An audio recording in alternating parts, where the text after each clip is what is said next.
Hello, everyone. Welcome back. Today's lesson is about something most people never want to think about. It is about death. Your death. My death. The death of everyone you love. But stay with me. Because this is not a sad lesson. This is not a dark lesson. This is the most freeing lesson you will ever hear. This is a graded lesson for English learners who want more than words. It is for your mind, your future, your one and only life. Here is a question for you. If you knew, truly knew, that your time was running out, what would you do differently? Would you call someone you have been avoiding? Would you stop doing work that means nothing to you? Would you finally start the thing you keep putting off until tomorrow? Most of us live as if we have forever. We say, "I will do it later. I will fix it next year. I will tell them I love them when the moment is right." But the moment never comes. And one day, there are no more moments. The ancient Stoics knew this. 2,000 years ago, a Roman emperor sat alone at night and wrote these words to himself. "Do not act as if you had 10,000 years to live." His name was Marcus Aurelius. He was the most powerful man in the world. He commanded armies. He ruled millions of people. He had everything a person could want. And every single day he reminded himself that he was going to die. Not to make himself sad, not to frighten himself, but to wake himself up. The Stoics called this practice memento mori. In Latin, it means, "Remember you will die." And for Marcus Aurelius, it was not a warning, it was a gift. It was the tool he used to live with full attention, full gratitude, and full purpose. Today, that same tool is available to you. By the end of this lesson, you will see death differently. Not as something to fear and push away, but as the greatest teacher you have ever had. The way you spend your mornings, your evenings, the quiet hours between one task and the next. None of it will feel the same after today. If you are new here, subscribe now. This channel is for people who want to grow their minds and their English at the same time. Hit subscribe so you never miss a lesson like this one. Remember, you will die, so live like it. Let us begin. Lesson 1. What is memento mori? Here's the truth. Most people think that thinking about death is morbid. They think it is something only sad people do. Something for funerals, not for ordinary Tuesday mornings. But the Stoics thought the opposite. They believed that the person who never thinks about death is the one who is truly lost, because that person sleeps through their own life. So what exactly is memento mori? The phrase comes from ancient Rome. When a great general returned from war riding through the streets of the city in a victory parade surrounded by crowds and flowers and the sound of celebration, a servant would ride beside him. And that servant had one job: to lean close and whisper into the general's ear over and over again, "Memento mori." You are going to die. Not to ruin the moment, but to keep the general human, to stop pride from becoming blindness, to remind him that all of this, the glory, the power, the cheering crowds, was temporary. The Stoics built this idea into their daily lives. They carried small coins with skulls on them. They kept reminders of death on their writing desks, not because they wanted to feel sad, but because they knew something important. A person who remembers death makes better choices. A person who forgets death wastes everything. Marcus Aurelius understood this deeply. Marcus was not born to rule. He was adopted, trained, and handed a responsibility he never sought. When he finally sat on the throne of Rome with the weight of an empire on his shoulders, he did not reach for comfort or distraction. He reached for his journal. And in that journal he wrote to himself like a man who knew his time was short. He wrote, You have power over your mind, not outside events. Realize this, and you will find strength. He wrote, "Waste no more time arguing about what a good person should be. Be one." He wrote, "Do not act as if you had 10,000 years to live." These were not words for the public. He never planned to publish them. They were private reminders. A man talking to himself in the dark, trying to stay awake, trying to stay honest, trying not to fall asleep inside his own fortunate life. That is memento mori. Memento mori is not a philosophy of sadness. It is a philosophy of attention. It says you are here now. This moment is real. This person in front of you is real. This work in your hands is real. Do not drift. Do not sleepwalk. Do not wait. Cast your mind back over the last week of your life. Not a dramatic week, just an ordinary one. Where did your attention go? What did you spend your hours on? What did you read, watch, think about, worry about, avoid? Now ask yourself honestly, if you had known, truly known, that your time was limited, would you have spent that week the same way? For most of us, the honest answer is no. That is not something to feel ashamed about. It is something to pay attention to, because now you know. And knowing changes everything. 2 words, 1 life-changing idea. Lesson 2. The days you will never get back. Let me ask you something personal. How old are you right now? Think of that number. Now multiply it by 365. That is roughly how many days you have already lived. Days that are gone. Days you will never see again. Now think about how many of those days you actually remember. The honest answer for most of us is not many. Not nearly enough. Seneca was a Roman writer and philosopher who lived around the same time as the early emperors of Rome. He was brilliant, wealthy, and well-connected. He had everything the world could offer, and he spent much of his life writing about one thing: time. Specifically, how we waste it. He wrote this: "It is not that we have a short time to live, but that we waste a great deal of it." Stay with me, because this idea is more uncomfortable than it sounds.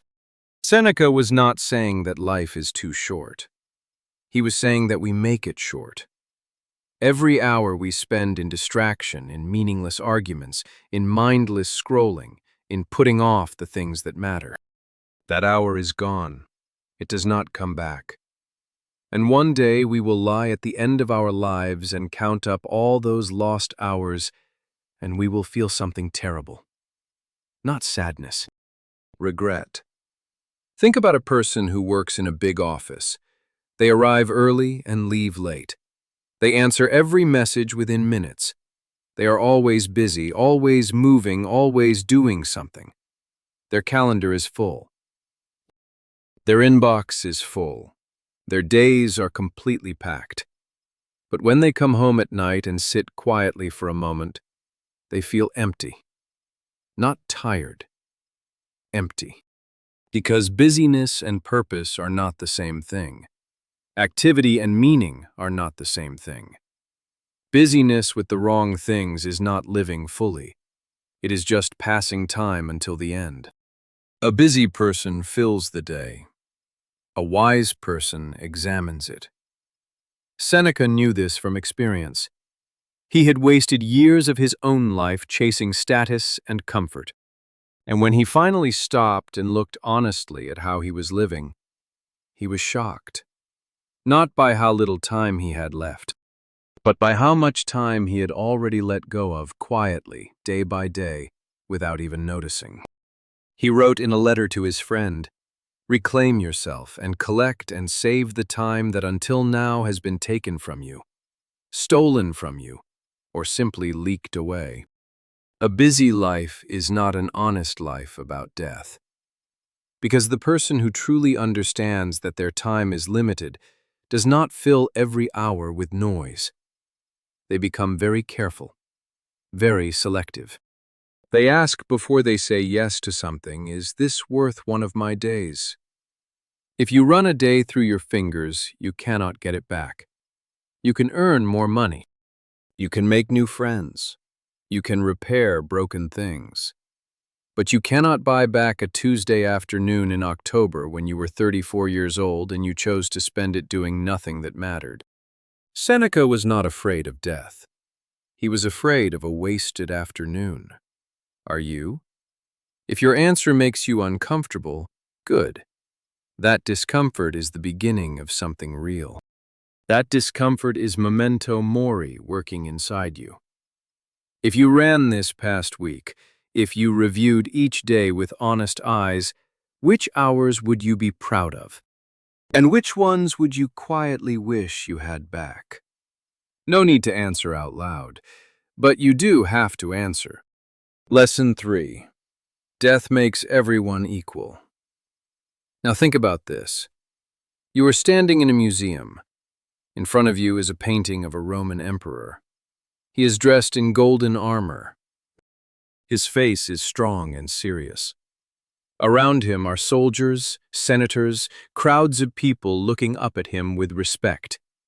This man ruled the known world. He decided who lived and who died. He controlled the roads, the armies, the food supply of millions of people. His name was spoken in every corner of the empire. And he is gone. Completely gone. The armor is in a museum. The empire is dust. The crowds are long dead. Marcus Aurelius wrote about this directly. He thought about the great leaders and conquerors who came before him. Men who believed they were permanent. Men who built monuments to themselves so the world would remember them forever. And he wrote, Alexander the Great and his mule driver both came to the same place at the end. The emperor and the servant. The conqueror and the forgotten man. Same ending, same silence. The Stoics called this the great equalizer. Death does not care about your job title, your bank account, your social following, your reputation, or your achievements. It comes for the powerful and the powerless with exactly the same indifference. A fearful mind runs from death. A Stoic mind uses it. And how does a Stoic mind use it? By letting the equalizer do its work right now while you are still alive. By asking the question that most people are too afraid to ask. If none of this lasts, what actually matters? The Stoics practiced something called premeditatio malorum.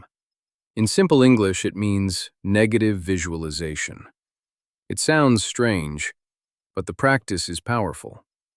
You sit quietly, and you imagine losing what you love, your health, your relationships, your work, your time, not to torture yourself, but to feel, really feel, what those things are worth to you right now while you still have them. Most people only appreciate things after they are gone. The Stoics trained themselves to appreciate things before they were gone. That is not a dark way of thinking. That is a form of deep gratitude that most people never reach. Try it now. Think of one person in your life who matters deeply to you.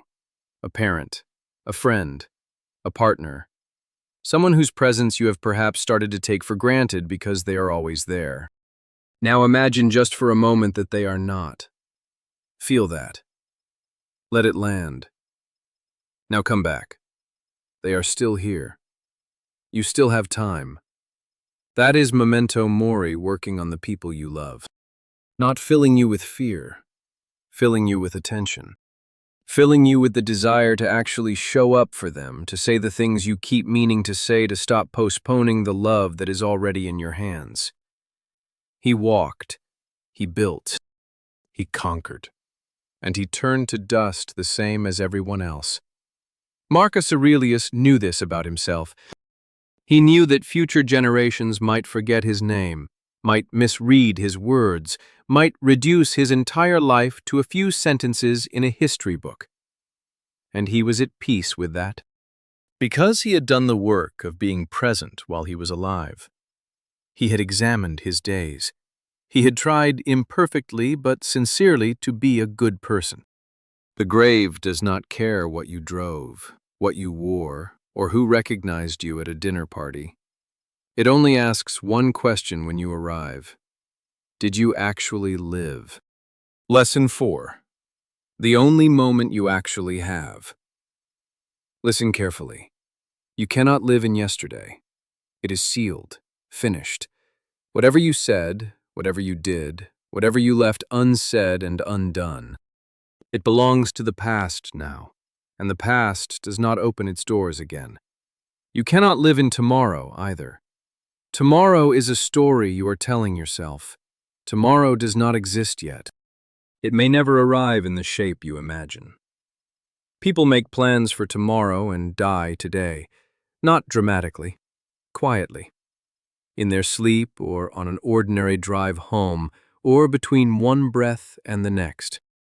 The only moment that is real is this one, right now. The breath you are taking as you hear these words, the room you are sitting in, the light coming through the window. This is it. That is the only life you are actually living.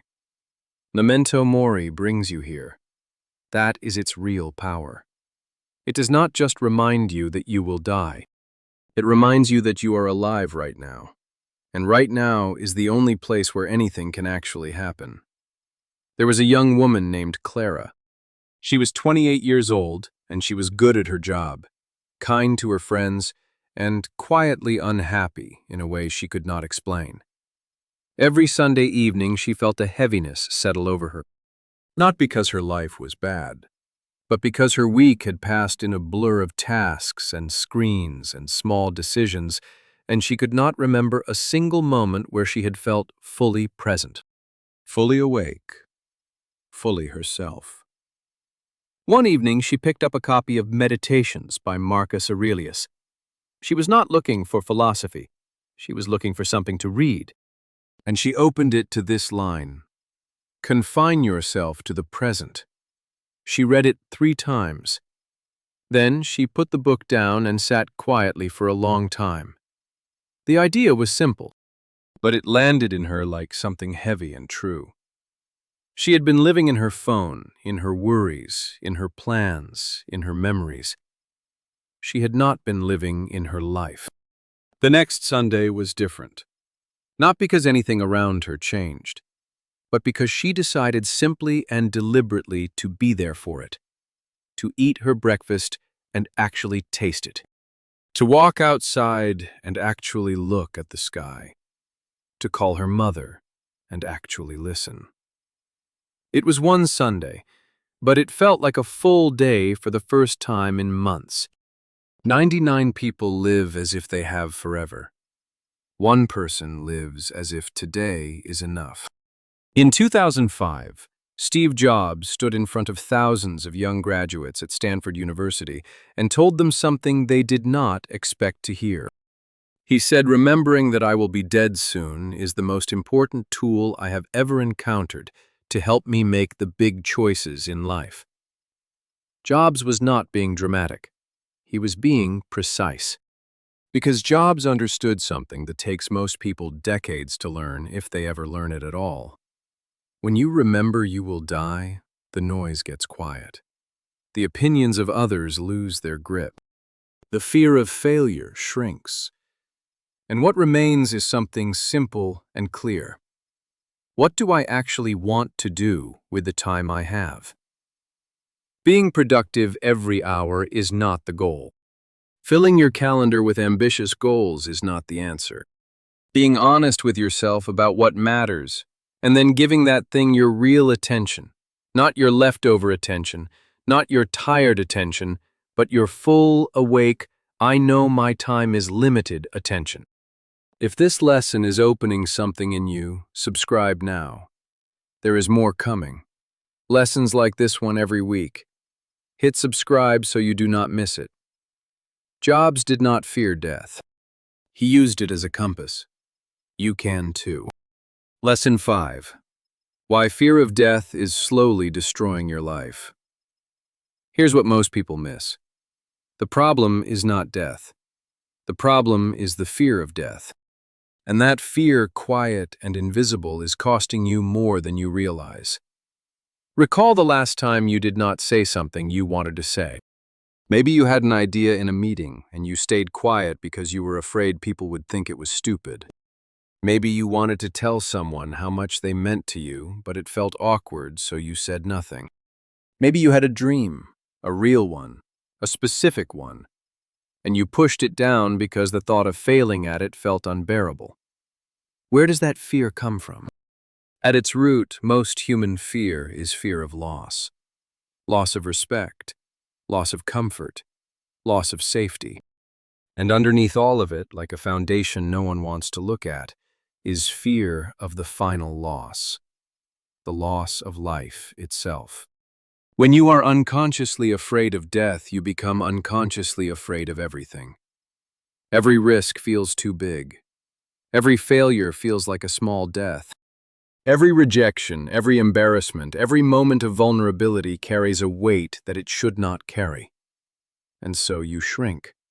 You play it safe. You stay in the small room of the life you already know instead of walking through the door into something larger. Here's what most people miss. The Stoics understood that the fear of death is not protecting you. It is limiting you. It is the wall between the life you are living and the life you are capable of living. Epictetus was a Stoic philosopher who knew something about loss. He was born a slave.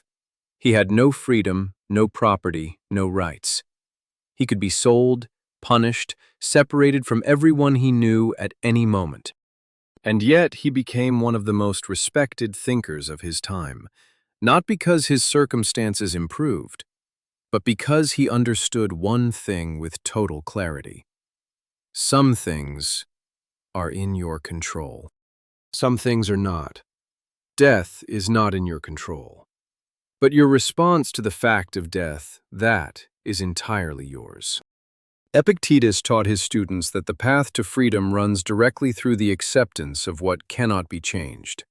If you stop fighting the fact that you will die, something extraordinary happens. The energy you were using to deny and avoid gets released, and it becomes available for something else. For courage, for honesty, for action. If you fear failure, if you fear judgment, if you fear the discomfort of trying and not succeeding, then the fact of death can set you free from all of it.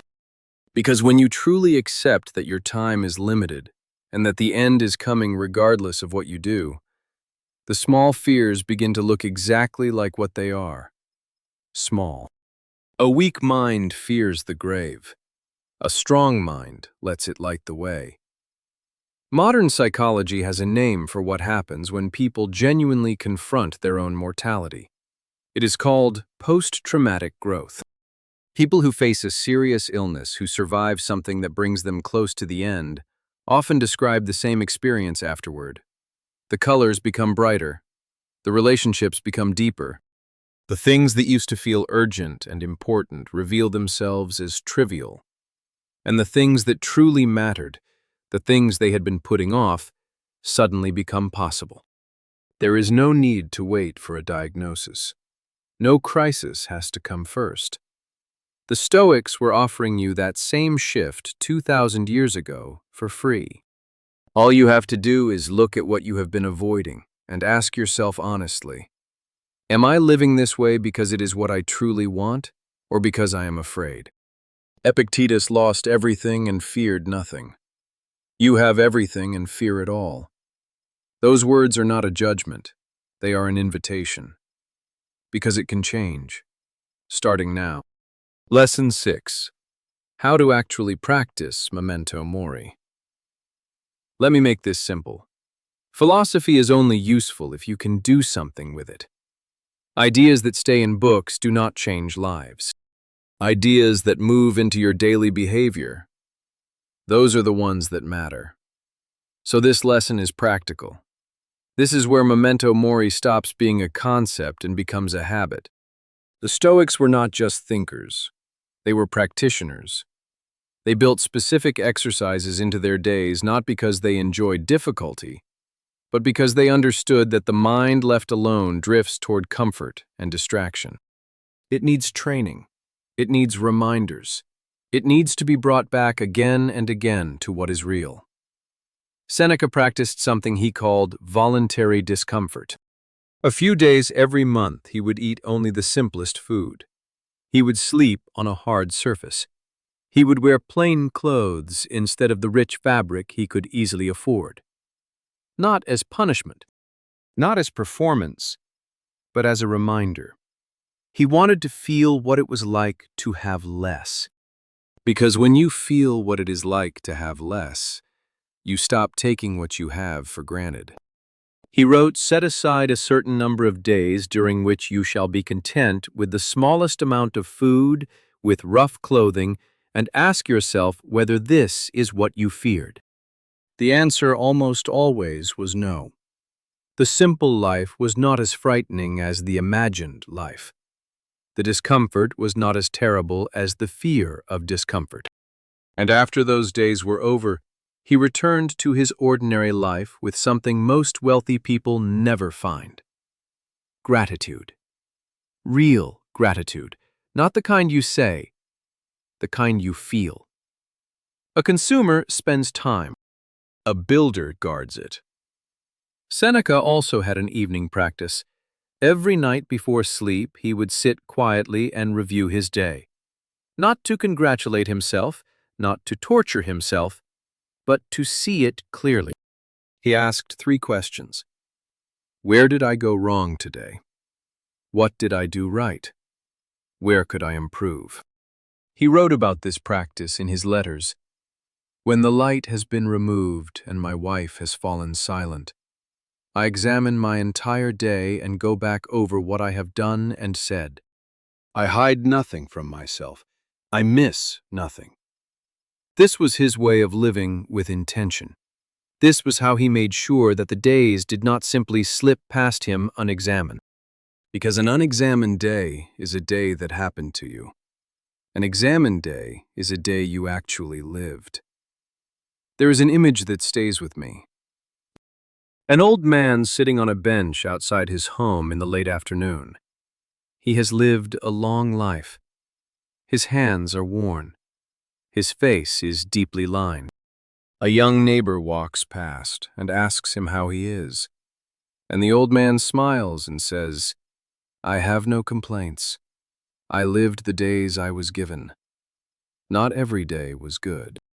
Not every year was easy. He had lost people he loved. He had made mistakes he could not undo. But he had not sleepwalked through it. He had been there for it. Awake and present for the ordinary moments that most people miss because they are always rushing toward something else. That is what the evening audit builds. Not a perfect life. A witnessed life. A life where you were actually there. Try it tonight. Just 3 questions. Which part of today am I glad I lived?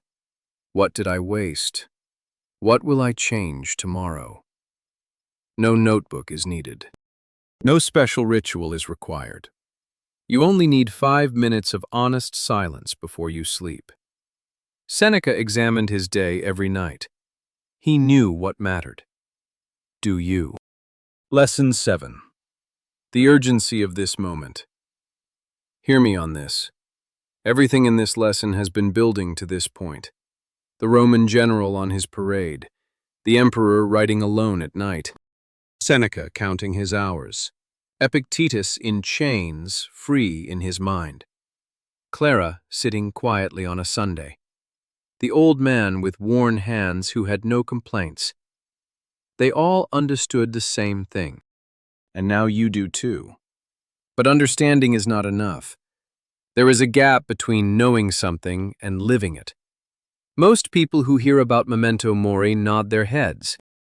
They feel something move inside them for a moment.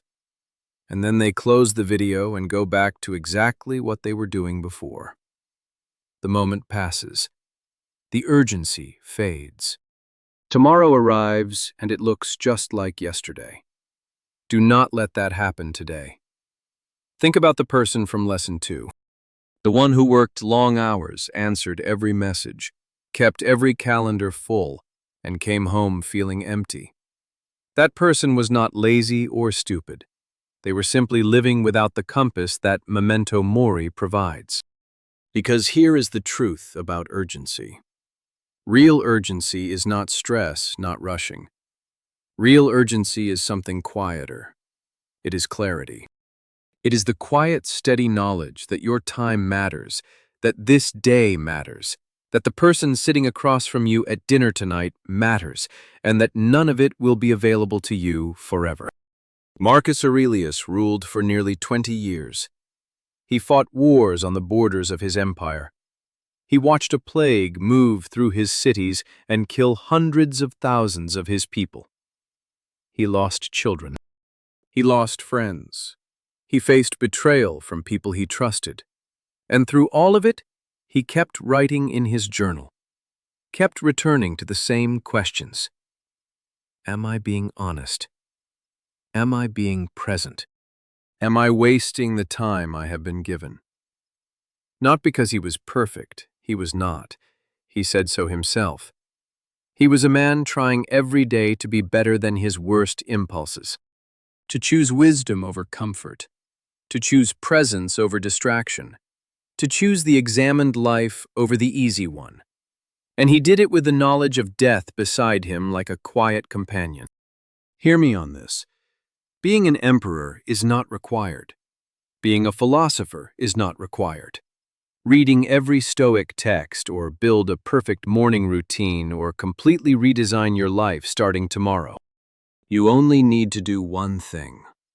Remember, this day is real and will not come back. The people you love are here now, but not always will be. The work you keep putting off will not do itself. And the life you are waiting to start is already happening right now in the moments you are spending and the moments you are wasting and the moments you are finally, at last, paying attention to. It is not about being productive every hour. It is not about optimizing every morning. It is about being awake inside your own life instead of sleeping through it. The emperor is gone. His words remain. 2,000 years later, a person sitting somewhere in the world is listening to those words and feeling something shift. Maybe that person is you.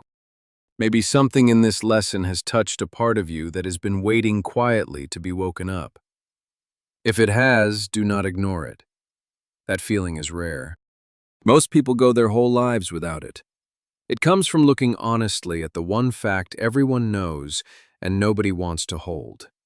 That we are here briefly. That the time is short. That the days are numbered. And that right now, today, you still have some of them left.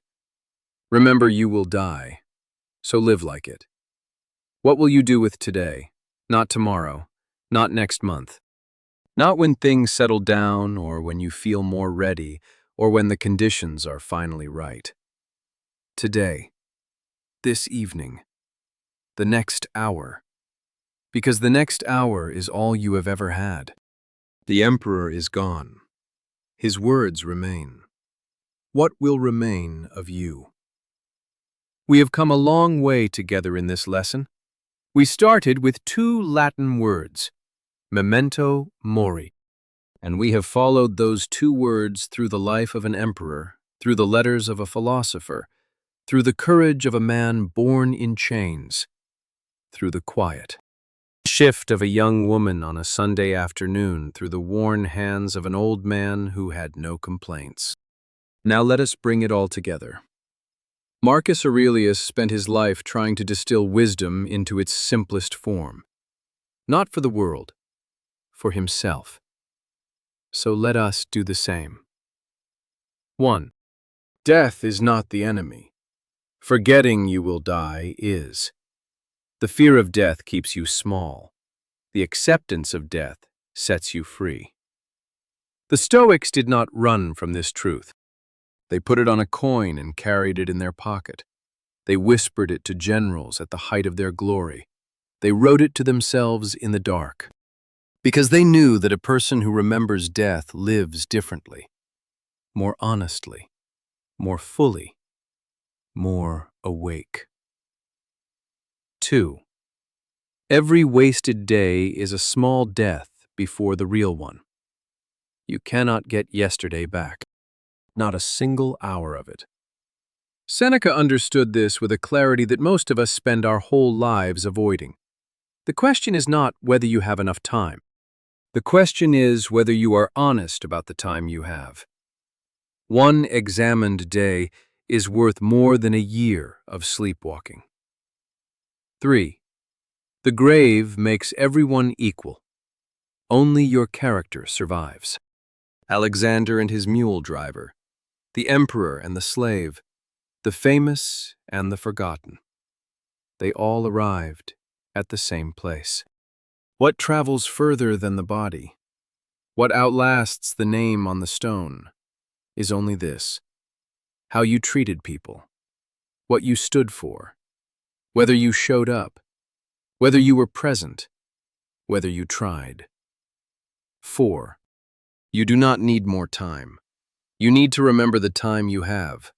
That last lesson is the hardest and the most freeing one. The life you are waiting to start is already here. The hour after this video ends holds it. The conversation you have been putting off holds it.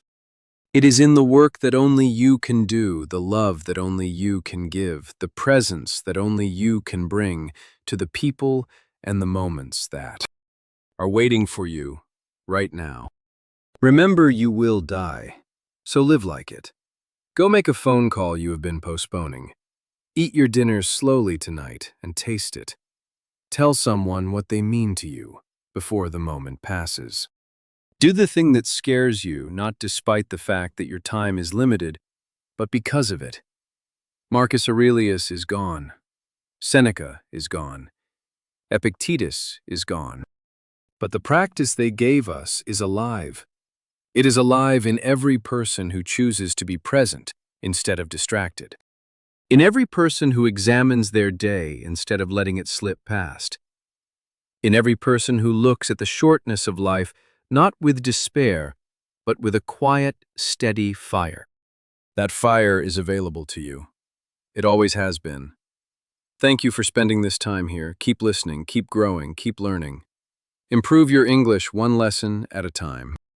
Your life will thank you too. If this lesson moved you, share it with someone who needs it. And tell me in the comments below, what would you do differently if you truly remembered every single day that your time is limited? I will see you in the next lesson. Take care of yourself. And remember, you only get one.